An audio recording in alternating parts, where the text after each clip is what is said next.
Meus irmãos, hoje é barba, cabelo e bigode. Abramos nossas Bíblias na carta de Paulo, primeira carta de Paulo aos Coríntios, capítulo 15. Primeira carta de Paulo aos Coríntios, capítulo 15. Vamos ler a partir do versículo 12.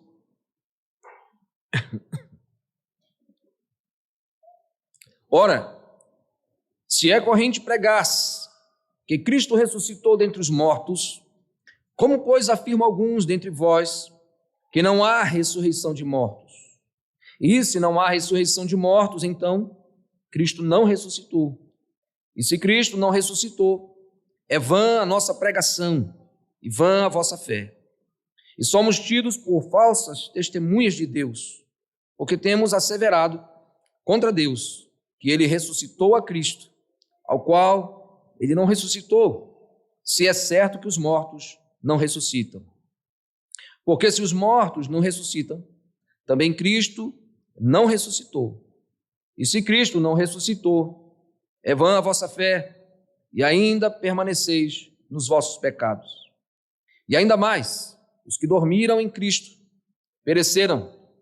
Se a nossa esperança em Cristo se limita apenas a esta vida, somos os mais infelizes de todos os homens. Vamos orar mais uma vez? Senhor, nosso Deus, estamos diante da Tua palavra, queremos meditar nela, Senhor. Fala ao nosso coração, Senhor. Se o Senhor não falar, nada acontecerá na nossa vida. Ilumina a mente, convence o coração. Ó Deus, trabalha em nós, nos aperfeiçoando também, Senhor Deus. Tem misericórdia de nós, ajuda-nos a ouvir e a compreender aquilo que o Senhor quer falar especificamente a cada um de nós nessa noite, em nome do Teu Filho Jesus. Amém. Domingo passado, nós abordamos esse texto, primeira parte desse capítulo, que vai do versículo 1 até o versículo 11. Ali nós vimos o apóstolo Paulo relembrando os coríntios do evangelho que ele já havia pregado a eles. Ele e os outros apóstolos. O evangelho que foi entregue aos coríntios era o evangelho da morte e da ressurreição de nosso Senhor Jesus Cristo. Esse foi o evangelho que Paulo relembra aos coríntios que ele havia pregado. Paulo agora argumenta aqui que se os coríntios passarem a negar a ressurreição, e principalmente no caso, negarmos a ressurreição de Cristo, todo o edifício vai se desmoronando. Portanto, o apóstolo Paulo, ele começa então o seu argumento afirmando, primeiramente aí, é o que nós vamos ver no verso 12. A ressurreição era uma doutrina estabelecida na igreja. Diz o verso 12. Ora, se é corrente pregar-se que Cristo ressuscitou dentre os mortos, como, pois, afirmam alguns dentre vós que não há ressurreição de mortos? Perceba aí, verso 12. Ele diz, ora, se é corrente pregar-se que Cristo ressuscitou dentre os mortos. Outra tradução vai estar, se prega que Cristo ressuscitou dentre os mortos, como, pois, vocês afirmam que ele não ressuscitou? Ou seja, aqui o problema, de fato, era que alguns ali estavam afirmando não haver ressurreição de corpos, ou ressurreição de mortos, não é? E Paulo já havia pregado esse evangelho a eles, como você pode ver no versículo 1 desse capítulo, quando ele diz, irmãos, venho lembrar-vos o evangelho que vos anunciei, o qual recebestes, no qual ainda perseverais. Né? Só o verso 1. Venho lembrar-vos do evangelho que vos anunciei. Tanto Paulo havia pregado, anunciado a eles, como os apóstolos. No versículo 11, dê uma olhada aí. Portanto, seja eu ou sejam eles, assim pregamos e assim crestes. Ou seja, não era uma novidade, essa doutrina não era nova, era uma doutrina corrente, era uma doutrina estabelecida ali na igreja, pregada pelos apóstolos, não era uma novidade. Eles tinham conhecimento disso, se pregava isso em todas as igrejas. E aqui nós percebemos o seguinte, irmãos: não há doutrina cristã, por mais estabelecida que ela esteja, você percebe aqui, que ela não possa vir a ser atacada no futuro, que ela não possa vir a ser negada por alguns no futuro, não é? Por exemplo, a doutrina da eleição e da predestinação era uma doutrina também estabelecida, era uma doutrina pregada amplamente pelo apóstolo Paulo. No entanto, ao longo dos séculos, muitos foram rejeitando a doutrina da eleição, a doutrina da predestinação, e também nos nossos dias, nós percebemos, nós temos também nos nossos tempos, e não só agora, né? Há tantas outras denominações que rejeitam a doutrina da eleição e da predestinação, quando o apóstolo Paulo pregou essa doutrina amplamente, sem vergonha nenhuma, sem medo dos homens. Era uma doutrina estabelecida, mas também era uma doutrina que tem sido uma doutrina rejeitada. No entanto, veja bem, rejeitar a doutrina da eleição ou da predestinação não traz tanto prejuízo quanto negar-se a doutrina da ressurreição. Por quê? Porque a doutrina da ressurreição é uma daquelas doutrinas cardeais do Evangelho, cruciais, fundamentais da religião cristã, sem a qual todo edifício vem abaixo. Lembrando aqui do Simon Kistemaker, que é um comentador do Novo Testamento, ele citando Michael Green, diz o seguinte, que é a morte e ressurreição de Jesus, a cruz vazia, que se encontra no cerne do cristianismo apostólico e que é a boa nova de Deus para o mundo. Então, a mensagem da ressurreição de Cristo, ela precisa ser, novamente, pregada e amplamente nos púlpitos das igrejas. Por quê? Porque, segundo esse versículo, era uma doutrina corrente, era um ensino estabelecido, era um ensino pregado nas igrejas. E nós vamos ver, ao longo da mensagem, quais as implicações quando essa doutrina ela é negada. No caso aqui dos coríntios, quais as implicações, quais os resultados, os prejuízos, se isto for rejeitado. Vejamos então aí, em segundo lugar, a ressurreição sendo negada, ela gera sérios problemas. O primeiro problema que ela gera é que Cristo não ressuscitou. Verso 13. E se não há ressurreição de mortos, então Cristo não ressuscitou. Esse seria o primeiro problema que os coríntios haveriam de enfrentar, se eles então de fato negassem a ressurreição. Paulo está então mostrando aqui a incoerência do pensamento deles. Nós vimos domingo passado que os coríntios, a igreja dos coríntios era formada em sua grande maioria por gentios. Então o pensamento, na sua grande maioria dos gregos, eles rejeitavam a ressurreição porque eles entendiam que o corpo era a sede de todos os males e a alma era pura, a alma era boa. Então, na morte, ela se libertava do corpo. Ora, então, quando alguém vinha e dizia que haveria a ressurreição de mortos, significava para o grego, então, que a alma voltaria para aquele casulo de novo, voltaria para aquelas mazelas, e isso eles não podiam aceitar. Paulo está aqui argumentando e mostrando a falácia disso, a incoerência disso, de que os coríntios não poderiam sustentar esse tipo de pensamento que estava surgindo no meio da igreja e ainda assim sustentar as demais doutrinas cristãs. Era inconcebível isso e ele vai então provando ao longo da sua exposição essa incoerência. Lembremos que os coríntios, eles criam que Cristo havia ressuscitado. Veja o versículo 1 aí. Novamente. Irmãos, venham lembrar-vos do evangelho que vos anunciei. Eles haviam recebido este evangelho. Eles estavam ali perseverando, eles criam na ressurreição de Cristo. O problema é que estava surgindo é que era a respeito da ressurreição do corpo dos crentes. Por isso Paulo então vai argumentar que se eles acreditam no fato, como eles afirmavam, que Jesus ressuscitou, então eles deveriam crer também na ressurreição dos mortos, porque se Cristo então não ressuscitar, ou seja, se eles não acreditavam na ressurreição do corpo dos cristãos, então também eles não podiam crer na ressurreição de Cristo. Haja vista que o Senhor Jesus Cristo era 100% homem. Então Paulo começa a perturbar esse pensamento incoerente desses irmãos, quando ele traz esse argumento logo no início. Ou seja, se Cristo não ressuscitou, novamente as consequências vêm a reboque. O segundo problema que eles iriam enfrentar está aí no verso 14. E se Cristo não ressuscitou, é vã a nossa pregação e vã a vossa fé. Então, a pregação do evangelho e a fé requerida dos crentes seriam inúteis. Ou seja, qual seria a razão de pregar, passar 1 ano e 6 meses em Corinto, como Paulo passou, pregando e ensinando a palavra de Deus, se Cristo não havia ressuscitado? Qual era a razão de obedecer a ordem de pregar o evangelho a todas as nações, se Cristo não havia ressuscitado? Qual era a vantagem dos coríntios de se dedicarem ao evangelho, como eles estavam ali perseverando, se Cristo não havia ressuscitado? Ou seja, a ressurreição, ela é o fundamento da pregação apostólica.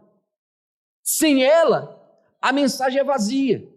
Sem ela, a fé dos cristãos também seria inútil. Há uma teologia que ela ainda está muito presente no nosso meio, não estou falando aqui da teologia da prosperidade, falaremos até depois, mas a teologia liberal, às vezes nós falamos sobre, olha, uma igreja é liberal, mas geralmente se pensa em roupa ou alguma coisa assim. Mas o perigo é os teólogos liberais. Por quê? Porque a teologia liberal, para ela, não faz diferença se Cristo ele existiu ou não existiu. Eles não acreditam na inspiração das Escrituras. Eles não acreditam na inerrância das Escrituras. Eles não acreditam na suficiência das Escrituras. Eles não acreditam no Jesus histórico. Eles acreditam naquilo que é chamado o querigma, ou seja, apenas a mensagem. A mensagem é boa. Um teólogo liberal perguntaria a você, essa mensagem do evangelho, ela faz bem ao seu coração? Faz. Então isso que importa. Se Jesus existiu ou não, isso não faz diferença. Mas é claro que faz diferença. Porque se Jesus Cristo não existiu, se o Senhor Jesus Cristo não ressuscitou dos mortos, a Bíblia não passa de um outro livro de ajuda qualquer. E essa teologia está em muitos seminários. Em muitos seminários. Ou seja, Paulo está mostrando essa inutilidade da pregação do evangelho e da fé dos cristãos se essa heresia permanecesse ali. Se Cristo não ressuscitou dos mortos, estas coisas seriam inúteis. Seriam inúteis. Um terceiro problema está aí no verso 15. E somos tidos por falsas testemunhas de Deus, porque temos asseverado contra Deus que ele ressuscitou a Cristo, ao qual ele não ressuscitou, se é certo que os mortos não ressuscitam. Os apóstolos não merecem confiança. Ou seja, o problema vai aumentando à medida que o apóstolo vai expondo o seu argumento. Ou seja, o problema se volta agora para o caráter dos mensageiros, o caráter dos apóstolos. Se Cristo não ressuscitou, os apóstolos merecem confiança? O primeiro problema aqui é que se Cristo não ressuscitou, então esses apóstolos, eles estavam quebrando explicitamente o terceiro mandamento.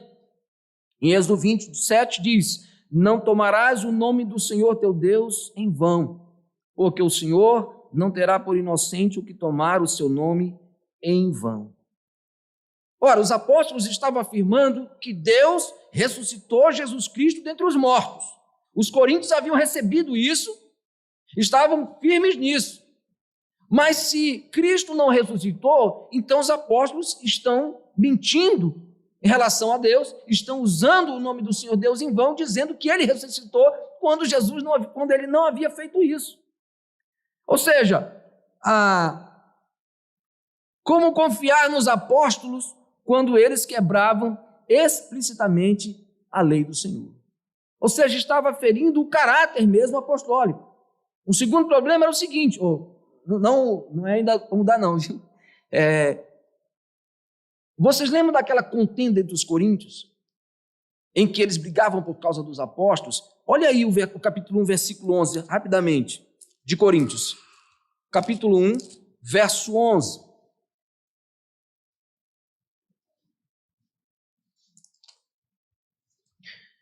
Pois a vosso respeito, meus irmãos, fui informado pelos da casa de Cloé, de que há contendas entre vós.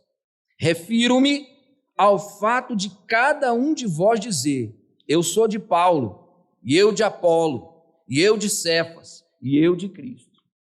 Cada um estava ali brigando pelo seu ídolo. Cada um estava tomando partido de algum apóstolo, tinha um apóstolo preferido. Ora, com a argumentação do apóstolo Paulo, essa contenda era um completo absurdo, porque se Cristo não ressuscitou, então os ídolos dos coríntios, ou esses apóstolos preferidos, eram charlatões. Eles eram falsas testemunhas contra Deus. Então, ou seja, se Cristo não ressuscitou, os coríntios eram uma completa comédia aos olhos do mundo, porque eles estavam deixando-se enganar propositalmente, voluntariamente, sabendo que eram mentirosos. Qual era a vantagem de ter um apóstolo preferido, brigar por um apóstolo preferido, se todos eram falsas testemunhas? Se Cristo não ressuscitou dentre os mortos, e eles diziam que ele tinha ressuscitado? Paulo está trazendo esse argumento e mostrando o seguinte, que esse pensamento levava a pôr em xeque, a pôr em dúvida o caráter mesmo dos apóstolos. Ora, se vocês estão brigando por eles, isso é absurdo. Se Cristo não ressuscitou, eles são mentirosos. Então Paulo está ali apertando o cerco para com os coríntios, mostrando a incoerência desse pensamento e os resultados desta negação da ressurreição de Cristo. A lição que nós podemos tirar daqui é que a ressurreição de Cristo é ela que sustenta a pregação apostólica e dá certeza à fé do crente. Sem a ressurreição, a pregação apostólica cai por terra e a confiança dos crentes também. Pergunto, quando nós pregamos o evangelho às pessoas, nós temos essa doutrina em mente? Quando nós anunciamos o evangelho, nós mostramos a essa pessoa ou ao mundo que a doutrina da ressurreição, a ressurreição de Cristo, ela é a razão pela qual aquela pessoa pode confiar. Você lembra o que o apóstolo Paulo diz lá em Romanos? Ele disse, olha, se com a tua boca confessares a Jesus como Senhor, e o que diz o resto? E em teu coração creres. Creres do quê? Que Deus ressuscitou dentre os mortos, que Deus o ressuscitou dentre os mortos, serás salvo. Veja o âmago da mensagem. Se tu confessares com os teus lábios a Cristo Jesus como Senhor, e no teu coração tu creres que Deus ressuscitou ele dentre os mortos, tu serás salvo. Percebe por que um homem ressurgir dos mortos, da sepultura, é inconcebível. É um absurdo uma mensagem dessa.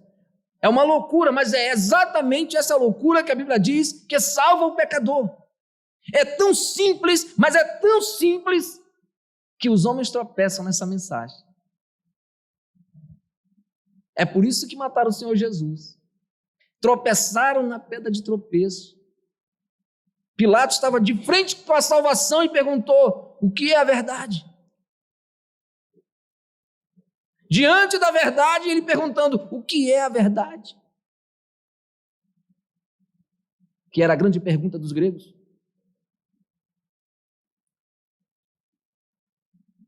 Quando pregamos o evangelho, nós colocamos diante dele o evento da ressurreição como essa razão pela qual ele pode crer. Quando ouvimos o evangelho, nós nos sentimos seguros ou nos sentimos perdidos. Todas as vezes que o evangelho é pregado, meus irmãos, nós podemos perceber os nossos pecados. Nós olhamos para o Evangelho e percebemos a justiça de Cristo, a perfeição do Senhor e a nossa pecaminosidade. Quando ouvimos que Jesus ressuscitou dentre os mortos, e isto é a razão pela qual a pregação se sustenta e a minha fé se sustenta, eu estou seguro ou estou perdido? Eu creio nisso. Quando eu falo do Evangelho, eu creio realmente que Jesus ressuscitou dos mortos. Em quarto lugar, o quarto problema é que os crentes não foram livres do pecado. Diz o verso 17: e se Cristo não ressuscitou, é vã a vossa fé e ainda permaneceis nos vossos pecados. Ou seja, os coríntios haveriam de encarar um problema na consciência. Na consciência deles. Por quê? Porque os coríntios haviam experimentado o poder da regeneração. Eles sabiam que havia acontecido uma transformação na vida deles. Eles haviam sido transformados. Veja aí o capítulo 6, por favor. Abra sua Bíblia no capítulo 6, versículo de número 9.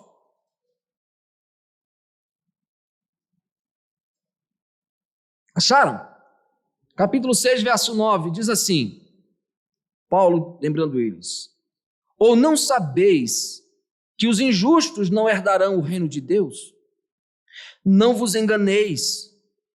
Vamos ler juntos?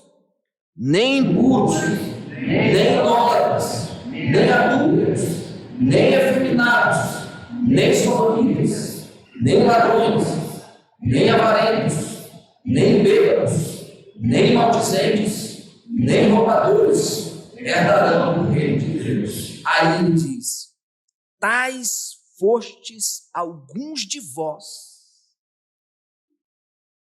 Ele está falando para aqueles crentes. Tais fostes alguns de vós. Alguns de vós foram bêbados, alguns de vós eram maldizentes, alguns de vós eram efeminados, alguns de vós eram sodomitas, alguns de vós eram adultos. Alguns de vós foram alguma dessas coisas. Mas ele continua dizendo, vírgula, mas fostes santificados, mas fostes justificados em o nome do Senhor Jesus Cristo e no poder e no Espírito do nosso Deus. Os coríntios teriam que enfrentar um problema na consciência, se eles negassem essa doutrina, porque eles haviam experimentado a regeneração dos seus pecados. Houve uma transformação na vida deles. Eles haviam experimentado o que é a regeneração? É um ressurgir dentre os mortos, espiritualmente falando. A Bíblia diz em Efésios que todo ser humano nasce morto. Ele nasce espiritualmente morto nos seus delitos e pecados. Ainda que ele não tenha pecado, ele vai desenvolver mais na frente, ele já nasce morto. O que uma pessoa precisa fazer para ir para o inferno? Nada. Ela só precisa caminhar como ela vai. O Evangelho é este poder que transforma, que regenera, que faz ressuscitar dos mortos, como o apóstolo Paulo vai dizer aos Colossenses, tendo sido sepultados com ele no batismo, no qual igualmente fostes ressuscitados mediante a fé, através da fé no poder de Deus que o ressuscitou dentre os mortos. Se Cristo não ressuscitou, os coríntios ainda estavam mortos nos seus pecados. Eles precisariam afirmar que a experiência deles foi uma farsa, o que de fato não foi. Percebe o problema que eles enfrentariam? O que aconteceu comigo? Eu era adulto, eu não sou mais. Qual a razão, qual foi a base para essa transformação? Eu era efeminado, não sou mais. Eu era idólatra, não sou mais. A base da sua transformação foi exatamente a ressurreição de Cristo. E a pregação desta mensagem, que Jesus Cristo ressuscitou, quando o coração dele crê que Deus ressuscitou aquele carpinteiro da morte, ele morre espiritualmente com Jesus e ressuscita com o Senhor Jesus com uma nova criatura. Isso é um milagre. Isso é a coisa mais maravilhosa que existe. E esta é a única saída do pecador. A única saída. Os coríntios precisavam reconhecer que só estavam livres do poder do pecado por causa da ressurreição de Cristo. Dr. Heber Carlos de Campos diz assim, que a vitória sobre a morte seria o primeiro estágio da exaltação do Filho que havia estado na condição de humilhado, para que executasse a obra da redenção. A promessa do Pai é que ele daria ao Filho todo o amparo necessário para a realização da obra da redenção e que o tornaria vitorioso sobre a morte. A ressurreição de Jesus Cristo é o fator mais importante, porque é a sua vitória que garantiu a nossa vitória final sobre o nosso último inimigo, a morte. Lição que aprendemos aqui é que a ressurreição de Cristo é a garantia da nossa vitória contra o poder do pecado. Somos novas criaturas por causa da ressurreição de Cristo. E mais, irmãos, vejamos o que o Senhor Jesus Cristo faz nesse exato momento em forma corpórea, como alguém ressurreto dentre os mortos. É a resposta à pergunta 55 do Catecismo de Westminster. E nos dá esse vislumbre do que ele faz no céu, ressuscitado em corpo. Diz, Cristo faz intercessão comparecendo em nossa natureza, continuamente diante do Pai no céu, pelo mérito da sua obediência e sacrifício na terra, declarando ser a sua vontade, que o seu mérito seja aplicado a todos os crentes, respondendo a todas as acusações contra eles e obtendo para eles, apesar dos seus fracassos diários, consciência tranquila, acesso com confiança ao trono da graça e a aceitação das suas pessoas e dos seus serviços. Tudo porque ele ressurgiu em forma humana. Subiu aos céus, levando as duas naturezas, a divina e a humana. E a humana é a pela qual ele sustenta a nossa natureza. Ele nos representa diante do Pai. Esta raça humana, esse povo dele, que ele veio salvar na cruz do Calvário.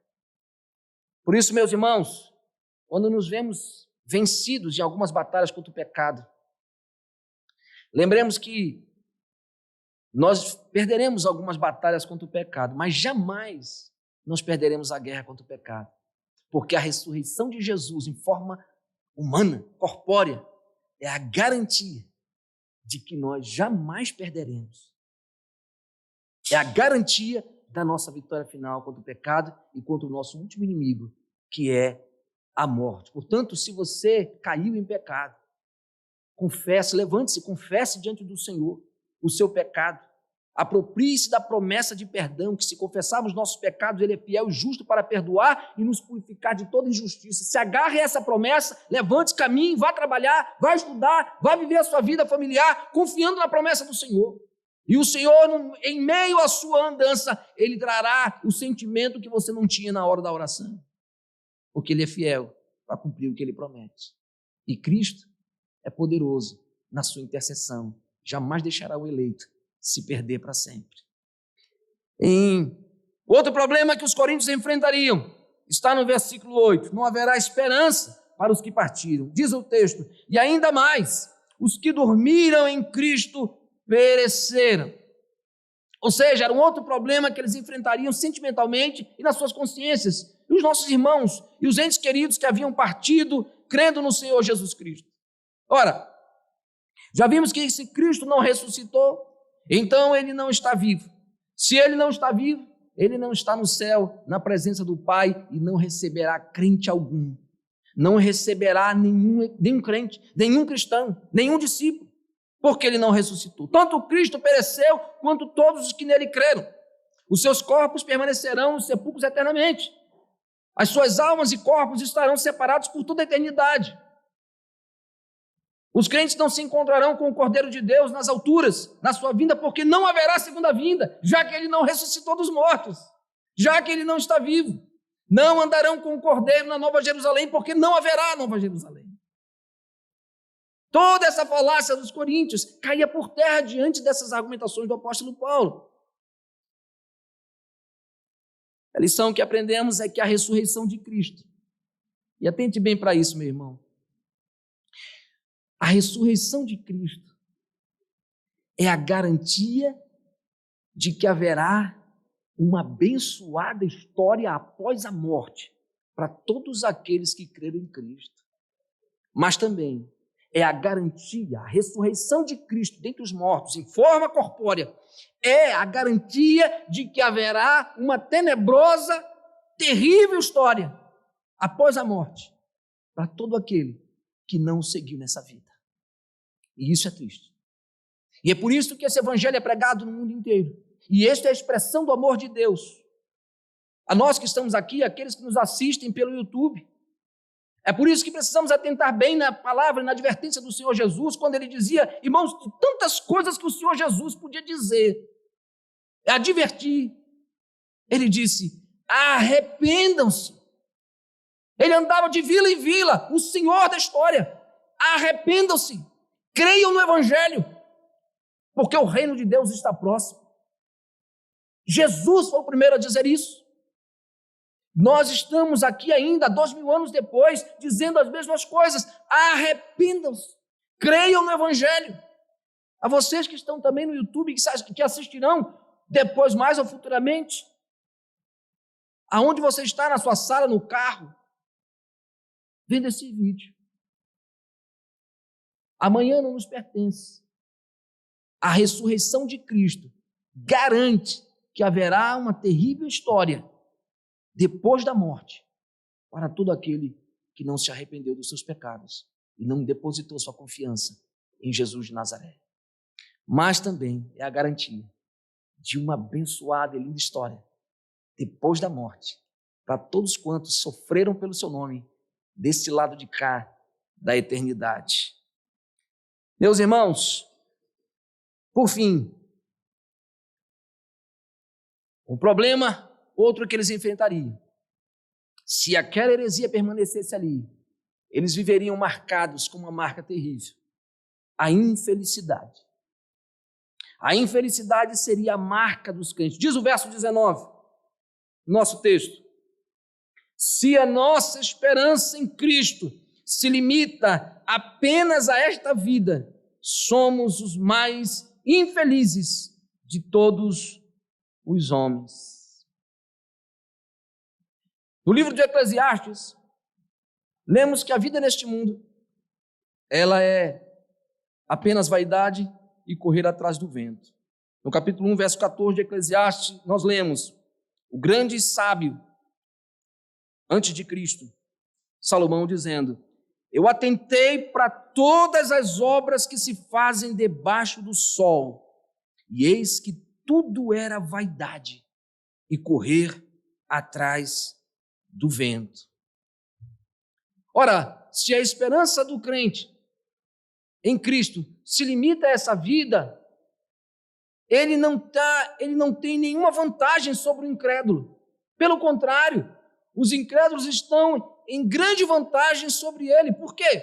Porque os incrédulos não esperam nada depois dessa vida. Eles dizem, aqui se faz, aqui se paga. A recompensa é aqui mesmo. O que eu tenho para fazer é agora. Depois não tem mais nada. Eles esperam a sua recompensa nessa vida. Não esperam nada além dessa vida. Vivem para aqui e para o agora. A sua recompensa já está aqui nesse mundo. Veja o que diz, de acordo com o sábio Salomão, em Eclesiastes capítulo 9, verso 9, ele diz, isso é para o homem que vive com a esperança apenas nessa vida. Desfrute a vida com a mulher a quem você ama. todos os dias desta vida sem sentido que Deus dá a você debaixo do sol. Irmãos, eu estou lendo na tradução da Nova Versão Internacional. Preste atenção nisso. Desfrute a vida com a mulher que você ama todos os dias desta vida sem sentido que Deus te dá debaixo do sol. Todos os seus dias sem sentido. Porque essa é a sua recompensa na vida pelo seu árduo trabalho debaixo do sol. Quem não tem esperança além do sol, irmão, tem que amar mesmo sua mulher, tem que mesmo sair, tem que curtir, tem que beber, tem que fumar, tem que se... porque não tem nada depois. Essa é a sua recompensa pelo árduo trabalho que você vive debaixo do sol. Ele está dizendo, não há esperança nenhuma. Ele continua no verso 10 dizendo, o que as suas mãos tiverem que fazer, que o façam com toda a sua força, pois na sepultura para onde você vai, não há atividade, nem planejamento, não há conhecimento, nem sabedoria. Que vida triste é a vida de um homem e de uma mulher sem Jesus. Percebe, irmãos? Que vida triste. Ele tem que correr e fazer tudo agora, porque não tem nada depois. Ele não tem esperança. Se ele não viver agora, se ele não curtir agora, se ele não namorar agora, se ele não pegar todas agora, ele não pega nunca mais. Tem que ser agora. Mas mais triste do que essa vida seria a vida dos coríntios, se eles negassem a ressurreição de Cristo. Eles viveriam infelizes, marcados pela infelicidade durante toda a sua vida. Por quê? Porque eles se absteram de todos os prazeres desse mundo pecaminoso, de todos os pecados dos homens, mas eles vão morrer como todos eles. Qual foi a diferença dele, a vantagem deles e dos apóstolos? Nenhuma. Nenhuma. Eles levariam essa marca na sua vida de infelicidade. Somente a doutrina da ressurreição de Cristo pode e realmente traz esperança para o mundo. Porque Cristo ressuscitou, todo aquele que nele crê, ressuscitará. Palavras do Senhor Jesus quando ele diz, eu sou a ressurreição e a vida, quem crê em mim ainda que morra, viverá. Esta é a palavra do Mestre. Paulo, ele não era uma pessoa infeliz, porque ele tinha certeza do que esperava depois da morte. Ele sabia que o que vinha depois era incomparavelmente melhor. Por isso ele podia dizer, porquanto para mim, ele disse aos Filipenses no capítulo 1, verso 21, para mim o viver é Cristo e morrer é lucro. Eu vou lucrar se eu morrer. Paulo havia ido ao terceiro céu, havia visto coisas inefáveis. Como podemos comparar? E Paulo vai dizendo isso também na sua carta depois. Não há nada que possa ser comparado com aquilo que nos aguarda. Paulo era um homem feliz. Escreveu a carta aos Filipenses, a carta da alegria, preso. E podia dizer para os irmãos, olha, fiquem alegres. Sejam alegrai-vos no Senhor.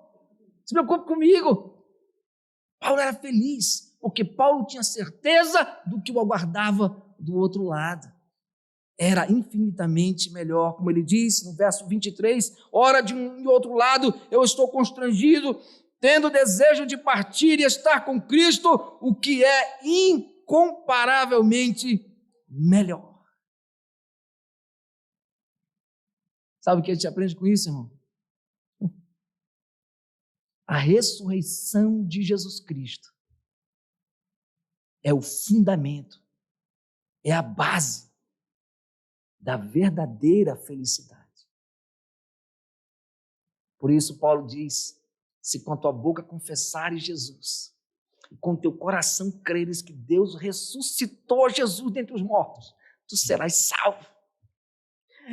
A pessoa salva, meus irmãos, ela pode passar o que passar, as tristezas que passar nessa vida, ela é feliz, porque há esperança além do sol, porque há esperança além do céu. Ela sabe que o seu corpo levantará do pó, se unirá à sua alma, se encontrará com Cristo nos ares e viverão com o Cordeiro para todo sempre. Toda lágrima será enxugada, toda dor, toda tristeza.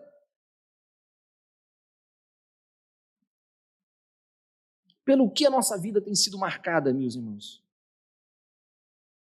Por felicidade ou infelicidade? O quanto a doutrina da ressurreição tem afetado a minha vida? O quanto a crença nessa doutrina tem determinado a maneira como eu vivo?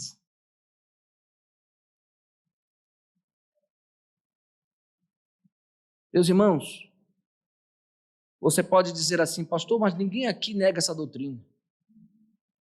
Aqui nunca ninguém negou a doutrina da ressurreição, ninguém aqui está combatendo a doutrina da ressurreição, é verdade, irmão. Mas é possível que nós não neguemos a doutrina da ressurreição, mas vivamos como se ela não existisse. Vivemos como se isso não causasse impacto nenhum na nossa vida. Muitos vivem como se a sua recompensa fosse aqui. Eles vivem e morrem por sonhos e projetos, muitas vezes por metas que não têm relação nenhuma com o reino de Deus. Muitos creem que os seus corpos ressuscitarão, mas eles não aceitam que os seus corpos envelheçam desse lado de cá da eternidade. Não aceitam. Uma luta para ficar jovem até o fim da vida, tentando encontrar em algum lugar a fonte da juventude. Não aceita que envelheça. Mas eles dizem, eu creio na doutrina da ressurreição. Mas o que isso afeta na sua vida? Por que a ansiedade de não envelhecer? Acreditamos nessa doutrina, mas não pensamos nela demoradamente. O fato da teologia da prosperidade ter feito tanto sucesso no meio evangélico, irmãos, e ainda faz, revela a deficiência na crença da ressurreição dos mortos. Pobres irmãos nossos, correndo atrás de um reino aqui. Pobres irmãos nossos, acreditando que o tesouro está aqui. E vende tudo que tem e corre atrás de serem ricos. Isso revela exatamente que eles não creem na ressurreição dos mortos. Ou se creem, vivem como se não existisse.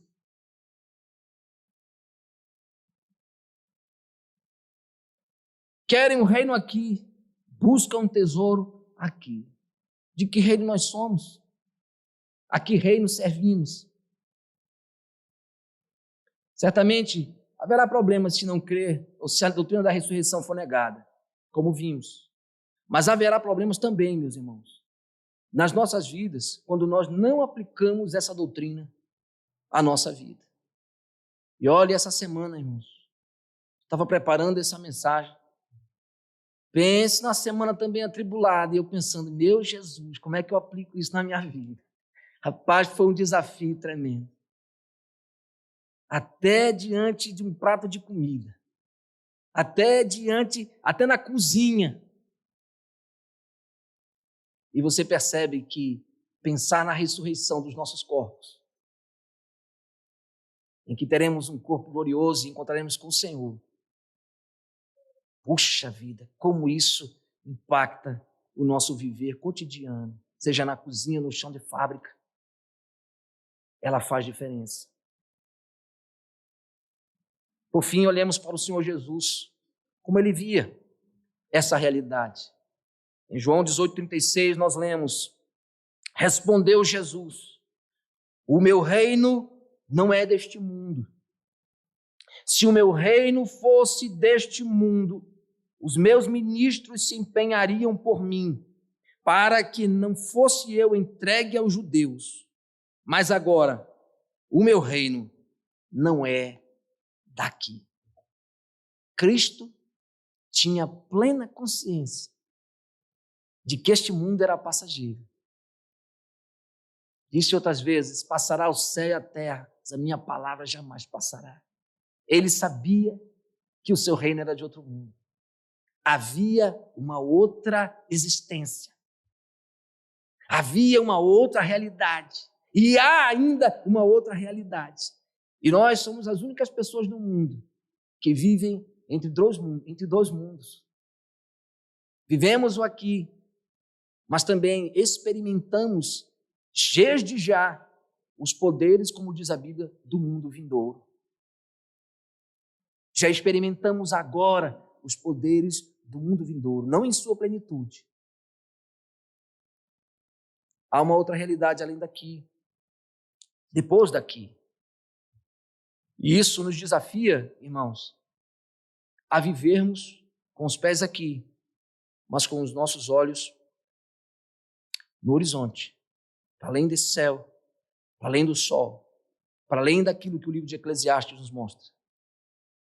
Olhando para o autor e consumador da nossa fé, Jesus, que foi as primícias daqueles que dormem.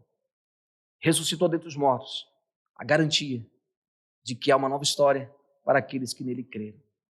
Portanto, oremos ao Senhor. Que o Senhor Deus nos ajude a olharmos para esta doutrina e aplicarmos na nossa vida, para que possamos viver também e experimentar tempos preciosos na presença do Senhor e tempos de vitória sobre o pecado.